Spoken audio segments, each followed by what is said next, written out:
We're back at Eastern Creek Speedway for the first time in over 6 months. It's a brand new speedway that's worth around $100 million. We're with a brand new team that's only a few months old, and they've got a brand new driver in Stewart tonight. Really excited to see what happens. Let's get into it.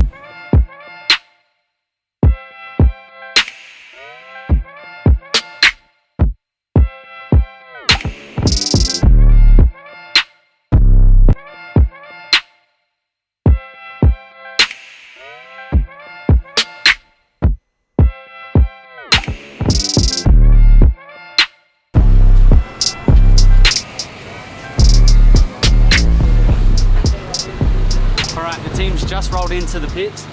First things first is Michael hasn't sat in the car yet. A bit of rooting around right now for them to fit the seat, and then we're good to go racing.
Sprint cars have just come back from wheel packing. The wingless sprints are out there right now, they're racing. But I thought it'd be a great opportunity to just explain the format now. The format is we have qualifying. The heats are already seeded, so you're only qualifying against your heat group. I think there's about 3 groups for each heat race. And then we have 2 rounds of heats. The first round of heats is an invert of 6, so you've got to make that invert. That's really important to start off your night. And then the second round of heats is straight up, so the top points will be starting at the front of those heat races. And then we have, I think it's the top 8 cars in points will go into a dash, and then we have a B main and then a 30 lap A main. So it's really important to start off the night well by making that invert, start in the top 6, move forward in the heat race, and hopefully start off the front of your next heat race, and then you're in the dash. So let's go chat to team owner Scott and also new driver Michael. What made you want a sprint car team?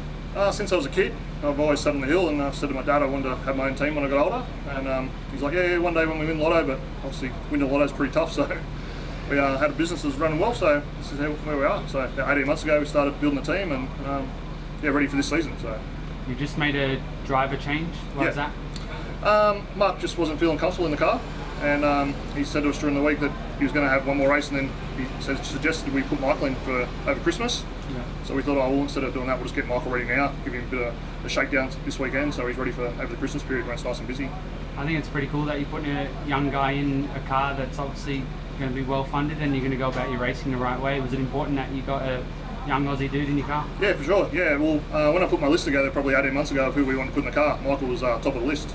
I looked at what he'd done at Parramatta the last season he raced there, and he was racing really well, but his season got cut short because the team folded, and said to my dad, I think that's a good guy we should put in. So we sort of been keeping an eye on him with how he's been going with the midget, and yeah, when the opportunity came along when Mike couldn't race that week, I contacted him on the Thursday night, and he moved heaven and earth to make sure he got in that car on Saturday.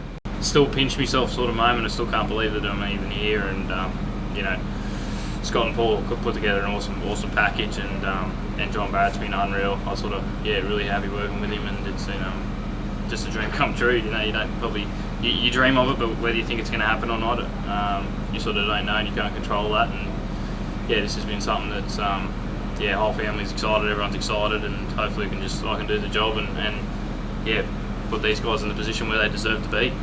How did it come about? To be honest, I'm not sure how they got my number. There's a lot of guys, guys out there better than me that probably deserve the ride. Have been slogging away either with their own cars or in other categories. So,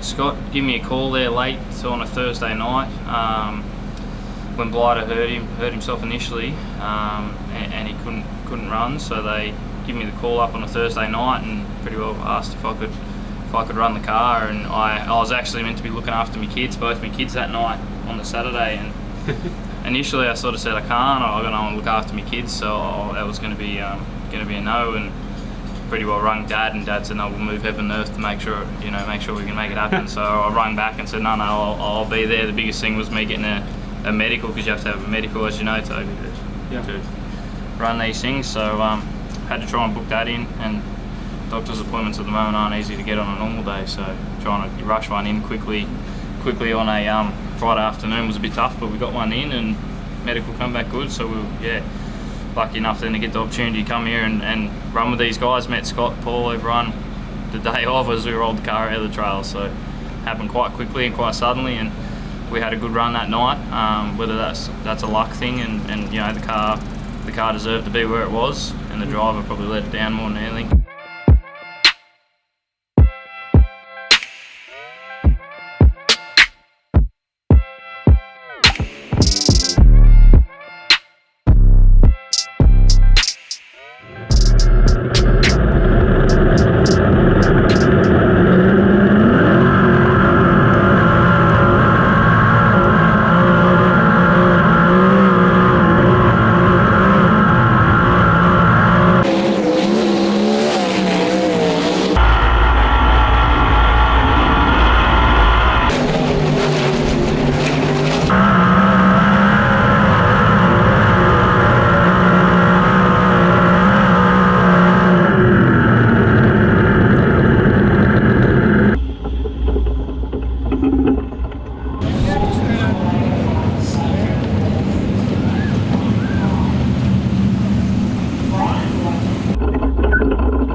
Get off it, let it settle and then go.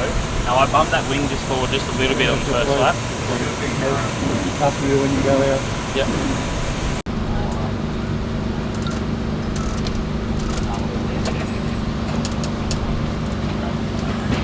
That's alright. Yeah, I think so. Compared to what you had. Yeah, just gotta make sure we still do that now. Just getting a bit comfortable with it, being probably a bit faster in the corner and then a bit slick.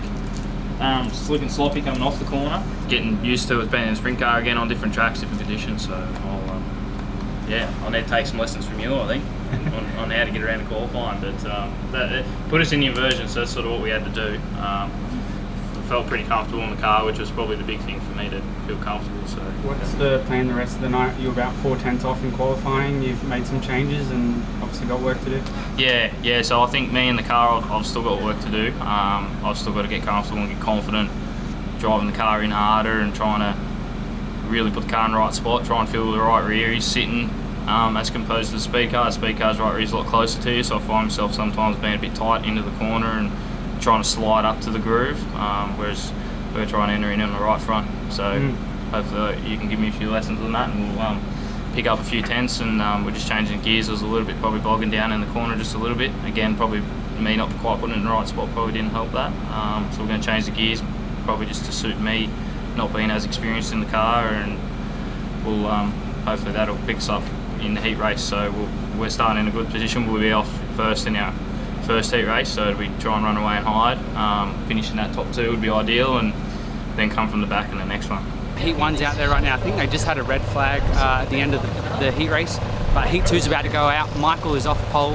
He just made the invert. I'm not sure if you can see that or not, but he's out of position 1 because he qualified 6th fastest with the invert of 6, meaning he's off the front. So definitely needs to take advantage of that and finish up there. He's going to have open air. He needs to stay on the gas, find a nice groove. It's really important that he gets a feel for the changes they made. They changed shocks, they changed gears, the track's changing. It's quite windy right now, meaning that the track should wear out a little bit. So we'll see what happens. Hopefully he can get the job done.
coming in after the heat win. He's just going to scales right now, but that was an awesome race. James Thompson got by him, who started out of position 2, got by him on the bottom. Michael stayed on the top, made sure he just stayed there. Next thing you know, he got him on the top when they got into lap track. It's awesome to watch, and we're off to the next heat.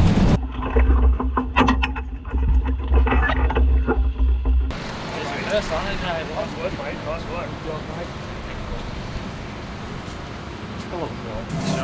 Yeah. Bloody good. Bloody good. Yeah. Hell of a drive. Car was good.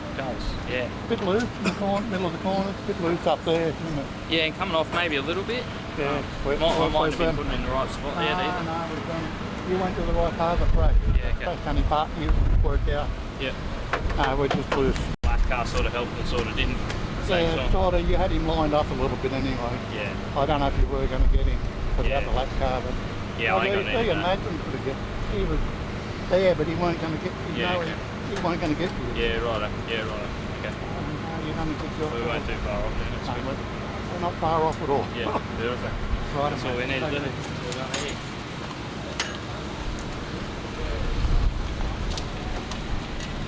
Right, man? Yeah, that was good. That was that's the first ever heat win in a sprint car, so Really? I guess yeah, first ever one, so that's pretty cool, pretty stoked, pretty excited about that. The race sort of, yeah, it was a bit tough. We got a warning for the first start, so we had to back it off a little bit after that, but I think we're on premium part of dirt to get the start, so starting on the pole like that, you'd be a bit disappointed if you didn't win. You sort of got to take advantage of that, especially with our qualifying not being as good as it should have been. So we took advantage of it, and yeah, awesome to get these guys their first heat win in line, so it's pretty exciting, and yeah, we sort of had to race for it, which was good too, so it didn't just come to us. I was thinking maybe you need to get on the bottom, but you were happy to stick to the top, and I thought, well, as the laps wound down, I know that it's only a 10-lap race, but a heat race is usually the one that wears you out the most, isn't it? Yeah, especially up there. I feel like it's a lot harder up there, you know, banging down the curve. It just seems to suit me more up there. I seem to be more comfortable up there than what I am down the bottom. Sort of, I get tight and still haven't probably worked out how to drive the bottom of these cars yet, so I sort of, when I can, I'll go up there and have a go, and when I didn't see him driving away from us, I thought I'll stick with it here and try and keep our momentum up and try and get there in that lap car. We had a lap car in the middle there, that helped us out a heap. So Fitness is alright? Yeah, fitness is alright. Yeah, it's a little bit harder to wheel than the L speed car, so yeah, a bit of water and we'll be right. Like I said, I think that's sort of the toughest one of the night when it's got a little bit of juice in it, so yeah, hopefully the track slow down a little bit more, make it a bit easier, but yeah, certainly had to work for that one and try and play the lap cars and yeah, play the dirty air. That's sort of the first time I've had to deal with that, you know, where they're taking the wind off you down the straight, so that was interesting to feel that and how you had to adjust to that, but overall good run. Car was good, car was awesome, and hopefully we just kept improving from there.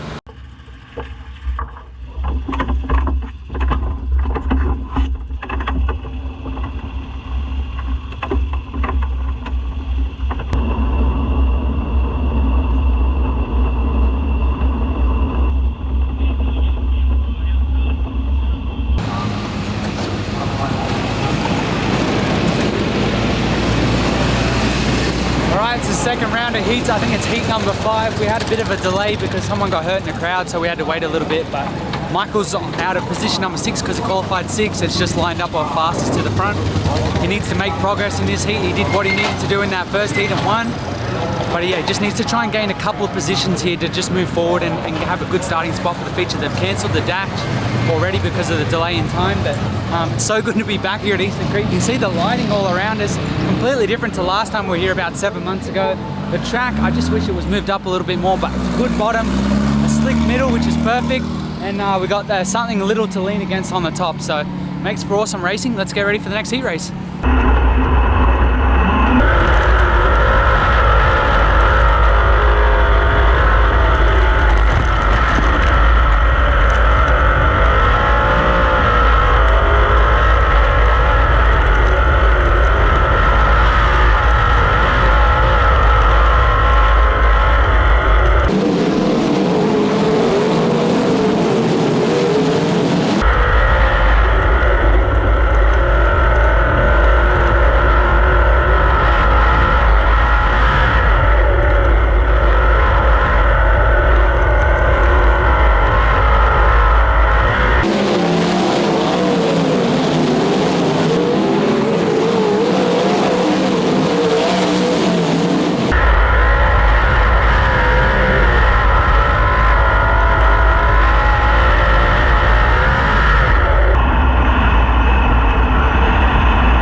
car's sitting good up top.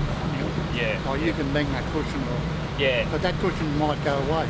Yeah. Might be too far up. It's sort of breaking up. Like it's catchy. But even on the bottom, you're still pretty quick. Like you're getting the drive off the bottom. Yeah. Like a couple of times you weren't going anywhere and you went to the bottom and made up a bit of ground. Yeah. Yeah, we better not go much. Maybe just go a bit less stagger. Yeah, heat race is alright? Yeah, we're alright. We're boxed in a little bit. And the heat race sort of made it hard to move forward, so probably could have been better. I was sort of looking to be a bit better than that. I think we had the car underneath us to move forward a bit more, but yeah, you just get boxed in and that's sort of what happens. So we're coming out 8 for the feature, so we're in a good spot, good position, so we'll try and get through the first few laps. We might be a little bit tight with the setup we put on it, and then we'll try and get halfway through and send us from there. So hoping for another good result tonight. We've sort of put ourselves in a good position, so hopefully we'll get there.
Feature race, only 22 laps to go. We just had a stoppage, I think the first stoppage after a few false starts, but Mike was currently in 5th place from 8th. He moved forward almost straight away. He's doing a great job on the top. This is an awesome feature race, and I really think fancy his chances. He's got quick guys in front of him, but he's doing a great job. I think for the first night out, or second night out for these guys in this car, he's doing a stellar job, and they've got to be stoked. He's competitive, he's fast, and he's driving the wheels off. I really worried about maybe he'd have a bit of fatigue, but still got 22 laps to go. We'll see how it pans out.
Out after just getting into 3rd place. I think it goes to show you how on the edge he is to be running up there, but a pretty good start to the night, and it was going really good, but unfortunately now he's out the back of the feature. Hopefully he can move a few spots forward with 17 laps to go.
Yeah. Bit of everything. Yeah, threw away a good opportunity. Good chance to have a podium spot. Yeah, tried to cover all my bases and it didn't work. It's easy to be like bummed about how it turned out, but you still like were fast, you know, to get up to third. Yeah, no, the car was awesome. The car was up there, it was really good. When we sort of got running, I think we're better on a longer run than the short runs, but yeah, with those guys racing, sort of could pick the gaps and make it work. And yeah, I sort of thought I'd do a bit of a sprint car thing, cover myself, and yeah, just got in too close to the tyre and didn't really want to hit those tyres because they'd done a bit of damage there tonight, and sort of pulled out of it, and yeah, sort of car flipped right on me and I couldn't pull it back from there. And yeah, we're in a good spot, we're in a good position there, you know, up there with that top four, and yeah, you know, whoever was coming behind us, I think we sort of had the pace to stay there, and just yeah, probably threw away a good opportunity to be in the top 5 or even potentially top 3. So it's you know, you could go back, you could change a lot of things, couldn't you? So yeah, it's but the car's good, car's fast, you know. These BOHUD guys put together an awesome package and the car's unreal, so it's good to see that the you know, the car and the team sort of proven that they're a front running team, and you know, they're a force to be reckoned with. So. You're pretty excited about this moving forward? Yeah, absolutely. With their car speed, we can sort of drivers let them down 2 times in a row these last 2 times I've raced it, so hopefully I can tune myself up and we can start bagging some good results, because the team's there, car's there. It's just they need to get the drive sorted, and then we should be alright hopefully. But moving forward, it's going to be good over Christmas, back-to-back shows, and a lot of tougher competition, so to really see where we're at then, and then hopefully just keep building and yeah, really show what we got. What do you think about your night? Yeah, I reckon it was really good. Yeah, car was fast, that's the main thing, and just try and get him comfortable, get him some laps. So. What did you say to him after the feature race? Oh, he's pretty hard on himself over it, but it doesn't need to be, you know what I mean? I think it was really good. He had really good car speed, so you take that one mistake out of it, he's probably top 3, no problem. You know what I mean? You're pretty hands-on with the car. Why? I'm pretty hands-on with everything I do. I'm a bit of a control freak like that, I suppose. I do the same at work, so yeah, I don't mind getting my hands dirty and like to learn, so the best way to do that is get in and have a go. You don't, as a car owner, you don't want to go the route of just paying someone to do something and no way. Watch your car? No, me and my old man will wash the car on Monday, and yeah, we'll prepare it, so yeah, I'm not interested in sitting back and watching. No, definitely not. Michael seems pretty excited moving forward, and you are too? Yeah, it's going to be really good. Yeah, he's a talent, and he's going to win some races real soon, I reckon. So. And what about your schedule, or even like plans after this season? Where do you go? So we're going to run Eastern Creek for the rest of this season, and then next season, depending on with Michael with his work and my work, we'll probably do a little bit of travelling, I suppose. That's it for us tonight. Had a great time with BOHUD Racing. They even kitted me out with some gear. I love this sort of stuff, like the Sprint Car Hub merch. It's just subtle. I like the grey. But yeah, such a fun night with that team. I love the way they're going about their racing. As we travel around and do these videos, you see how each team works, and you know, sometimes it's even the smaller teams that are run really well, and even some of the bigger teams that you think, wow, like it's not really what you would expect. But these guys, to me, they're starting off the right way. They got older heads, experienced guys like John Barrett, who was on Gary Rush's crew and his right-hand man for so long, and a couple of other people around them. You got an owner who's so hands-on with things and is changing shocks, he's testing shocks, he's changing parts, he's writing down the setups, he's taking responsibility for how they're going. He's not just sitting in the chair and pointing the finger saying, you should have been better. I think Michael's a little hard on himself as the driver. They've only done those couple of races. You know, there's so much potential there. He has a go at the start of the races. Guys like, I would say someone like James McFadden, who has a go at the start of the race and goes for it and makes up those positions. That's exactly how Michael drove tonight. Unfortunately, he messed up with, I think, about 17 laps to go. Right here, actually, here in turns 1 and 2. He was up to 3rd position. He just passed Caden Brown. He was just behind Ian Madsen, and unfortunately, he was trying to miss one of these tractor tyres. And he said he turned away from him, and in the end he lost the car and spun out right about here. I think the track ended up pretty perfect. The only thing I could say is I wish it was just wider up against the wall, but I love how this track is starting to really get a feel for being home for everyone here in Sydney. You got all the lights around it that when you watch it on TV or or anything like that. You just know, hey, that's Eastern Creek Speedway. So it's starting to get a bit of a personality. But I wanted to show you out here how slick it is. Look how black this track is. It's actually not as slippery as what I thought it would be, although when you're carrying those speeds it can be quite slippery. The bottom really started to thin out and you can only carry the left side wheels down here. That's still quite tacky, but these guys are trying to keep away from these tractor tires, which caught a few guys out. The only thing I could say probably down here is that if it had a bigger ledge rather than the tractor tires, then that would be enough of a reason to not basically run the infield, which is why the tractor tires are here. Bit of a treacherous sort of top. You got parts where there's ruts and a bit of a cushion there. There's something to run on, but it's just then it fades away, so it's not consistent, and that's what caught a lot of these guys out. But either way, such a fun night. I love the BOHUD Racing team, and I really feel like no matter what, with the way the team owner Scott goes about his racing, there's a lot of potential for this team to be one of the biggest and best in Sydney, if not Australia. So interesting to see how they go about it over the next couple of years. But either way, it's nice to be back here at Eastern Creek Speedway and bring on the summer of sprint car racing.